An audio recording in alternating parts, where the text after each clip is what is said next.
advice to potential bushfire victims from Dandenong Rangers on how to receive aid such as cash, supplies and shelter to help them get back on their feet. In case of this emergency, we will explain how victims might be eligible for aid from Emergency Victoria. So in this scenario, we are doing an interview. So I'm the bushfire victim and the following people will explain on how our relief system works. So what kind of relief can you provide for me? To provide support to directly impacted bushfire victims who have been evacuated from their homes, cash will be distributed in a form of weekly disaster recovery voucher at a value of $1,000 per adult and $400 per child. This voucher will provide support to directly impacted victims by covering their essential short-term living expenses.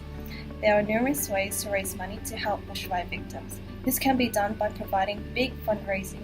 holding big fundraising events such as the 2009 Red Cross Victoria Bushfire Victim Appeal, small school fundraising events, or even via street fundraising where volunteers rattle their tins to each stationary vehicle at a red light in hope to collect money from drivers. Furthermore, money can also be donated through online web pages such as official Red Cross websites or by posting a check or money order to CFA.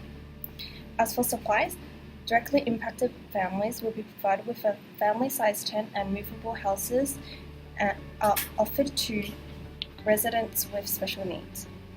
Showering and cooking facilities are open to access for affected victims only, and emergency provision packs, which includes eating utensils, dehydrated food, water, a mobile phone, a first aid kit and toiletries are distributed to households. Foodbank Victoria and the Salvation Army will provide this by providing impacted residents with fresh water and food. Supplies can be donated at drop-off points such as the Salvation Army, which are then collected by trucks and delivered to emergency shelters. Directly impacted residents will be evacuated to temporary accommodation centre called the Basin, where they will have access to potable drinking water. Emergency shelters can also be established based on suburb or region they live in. Not-for-profit organisations and locals can help establish these emergency shelters where affected residents can stay in school halls, churches or indoor sports premises temporarily. Messages regarding shelter can be put up around the community in order to notify residents where they can seek shelter if an emergency arises.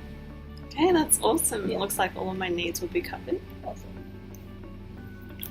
So in case of emergency, who can I contact, or will anybody else contact me? In the event of a disaster, when the disaster occurs, we would send out SMSs to affected victims, providing contact details of how to get aid. You have an emergency number at 1300 Help Me, or if you need to be evacuated, you can call SES at 132-500. Additionally, you could also download an app called Fires Near Me that would alert you of any fires in your vicinity. Okay. So how am I eligible to receive aid from Emergency Victoria? As long as you are a resident who have been directly affected by the bushfire, aid will be provided to you as according to your needs. For verification purpose, presenting of the text number or email with confirmation number that has been sent to you is required.